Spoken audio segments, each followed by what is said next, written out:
উৎসর্গ করে তোমরা তাকে মৃত বলো না, বরং তারা জীবিত, তারা আল্লাহর পক্ষ থেকে রিজিক প্রাপ্ত হয়। আমরা আজকের এই দিনে আল্লাহর কাছে দোয়া করছি আমাদের প্রিয় রাহবার, আমাদের প্রিয় আল্লামা কোরআনের বাকি আল্লামা দেলোয়ার হোসেন সাঈদী হুজুরকে আল্লাহ তাআলা শহীদ হিসাবে কবুল করুক এবং জান্নাতুল ফেরদৌসের মেহমান হিসাবে কবুল করুক, আল্লাহুম্মা আমিন।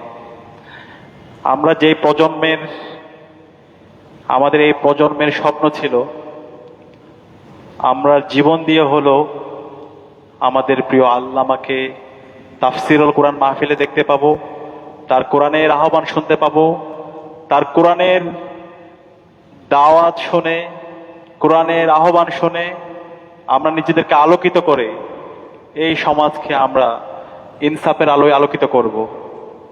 আমরা যখন ছোট্ট ছিলাম, আমার জন্মস্থান চট্টগ্রামের সাতকানিয়ায়, তখন একদম ছোট ছিলাম, তখন দেখতে পেতাম এলাকা থেকে মানুষ বাসে করে, ট্রাকে করে, সিএনজিতে করে হাজার হাজার লক্ষ লক্ষ মানুষ তারা চট্টগ্রামে তাফসিরুল কোরআন মাহফিলে যেত। তো আমি ছোট ছিলাম, আমি তখন আমার মামাকে বলতাম আমাকেও নিয়ে যান, কিন্তু বেশি ছোট থাকার কারণে আমার আল্লামার তাফসিরে কোনোদিন সরাসরি উপস্থিত হয়ে ওনাকে দেখার সুযোগ হয়নি।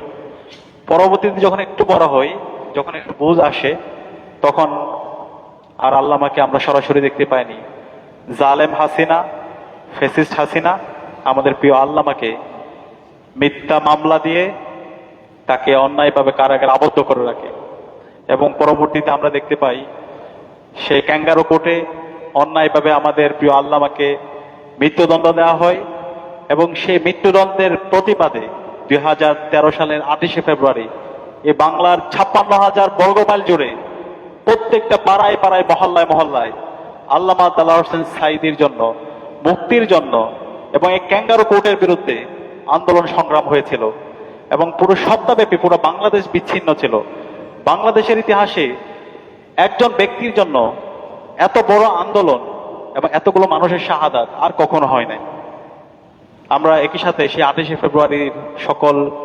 ফেব্রুয়ারি থেকে শুরু করে পুরো সপ্তাহব্যাপী যে গণহত্যা হয়েছে, সে গণহত্যার সকল শহীদদেরও শ্রদ্ধার সাথে স্মরণ করছি। আল্লাহ পাক সুবহানাহু ওয়া তাআলা সকল শহীদদের জান্নাতুল ফেরদৌসের মেহমান হিসেবে কবুল করুক, আল্লাহুম্মা আমিন।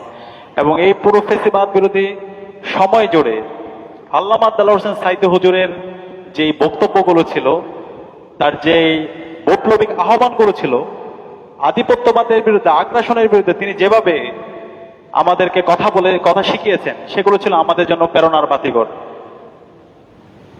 পুরো সময় জুড়ে আল্লামা দেলোয়ার হোসেন সাঈদী হুজুর ছিলেন তরুণ প্রজন্মের জন্য একটি আইডল।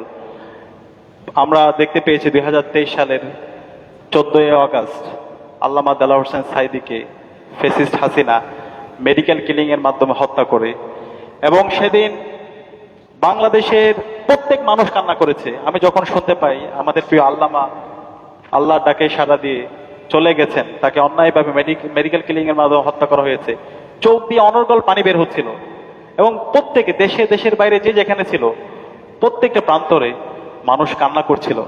এবং সাথে সাথে আমরা পিজি হাসপাতালে গিয়েছিলাম, আমরা চেয়েছিলাম আমাদের প্রিয় আল্লামা দেলোয়ার হোসেন সাঈদী হুজুরের নামাজের জানাজা ঢাকার শাহবাগে আমরা আদায় করব, কিন্তু সেই ফ্যাসিস্ট হাসিনা আমাদের ছাত্র জনতার উপর সেদিন হাসপাতালে ইসরায়েলরা যেভাবে ফিলিস্তিনিদের উপর হামলা করে, ঠিক একই কায়দায় অথবা তার চাইতে বর্বরচিত কায়দায় হাসিনার পেটোয়া বাহিনী, পুলিশ এবং যৌথ বাহিনী সাউন্ড গ্রেনেড থেকে শুরু করে বিভিন্ন অস্ত্র দিয়ে আমাদের উপর হামলা করেছিল এবং জোরপূর্বক লাশকে ফিরোজপুরে নিয়ে গিয়েছিল এবং ফিরোজপুরে লক্ষ লক্ষ মানুষের জমায়েতের মাধ্যমে আল্লামা দেলোয়ার হোসেন সাঈদী হুজুরের জানাজা নামাজ সম্পন্ন হয়। এবং সেই সময় আমরা তরুণরা আল্লামা দেলোয়ার হোসেন সাঈদী হুজুরের কফিন ছুঁয়ে শপথ করেছিলাম যে এই জালেম হাসিনা আমাদের প্রিয় আল্লামাকে শহীদ করেছে, আমাদের জাতীয় নেতৃবৃন্দকে শহীদ করেছে, সেই হাসিনাকে আমরা আর সহ্য করব না।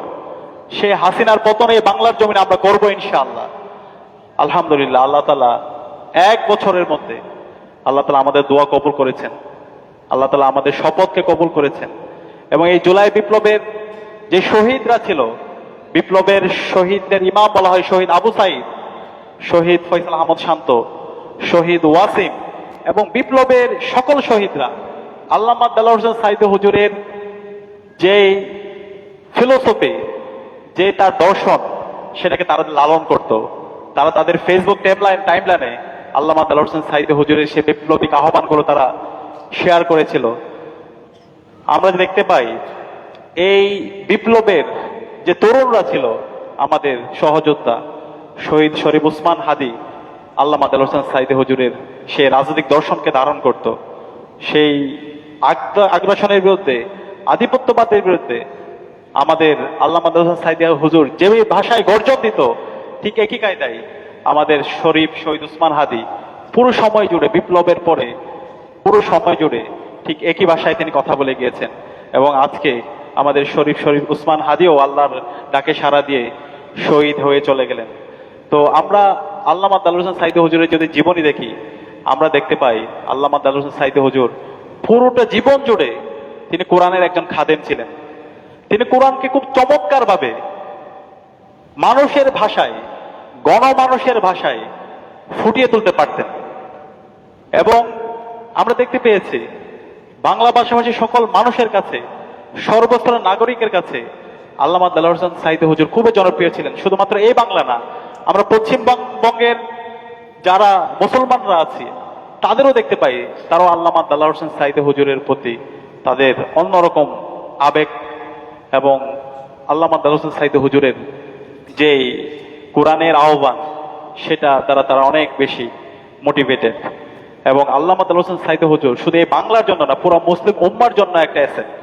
সারা বিশ্বের মুসলিম যুবকরা আল্লামা দেলোয়ার হোসেন সাঈদী হুজুরের যে অবদান, আল্লামা দেলোয়ার হোসেন সাঈদী হুজুর যেই কোরআনের আন্দোলনের কথা বলেছেন, সেটাকে তারা আজকে ধারণ করছে।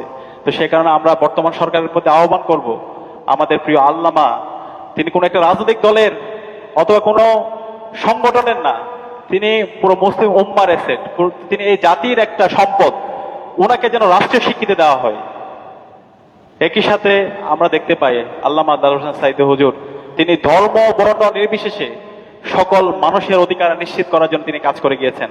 তিনি সংসদ সদস্য ছিলেন, বারবার নির্বাচিত হয়েছেন। ফিরোজপুরের ওইখানকার যারা হিন্দু অধ্যুষিত এলাকায় যদি যান, সেখানকার মানুষের থেকে যদি মতামত নেন, তিনি সেখানকার সকল মানুষের, হিন্দু বৌদ্ধ সকল মানুষের অধিকার তিনি নিশ্চিত করেছেন। তাদের জন্য একটা নিরাপদ ফিরোজপুর বিনির্মাণ করেছেন। তিনি দেখিয়েছেন কিভাবে যারা সংখ্যালঘু আমরা বলি, অন্যান্য ধর্মাবলম্বী যারা আছে, তাদের অধিকার সুরক্ষা করতে হয়। একই সাথে আল্লামা দেলোয়ার হোসেন সাঈদী হুজুর ছিলেন এই তরুণ প্রজন্মের আইডল।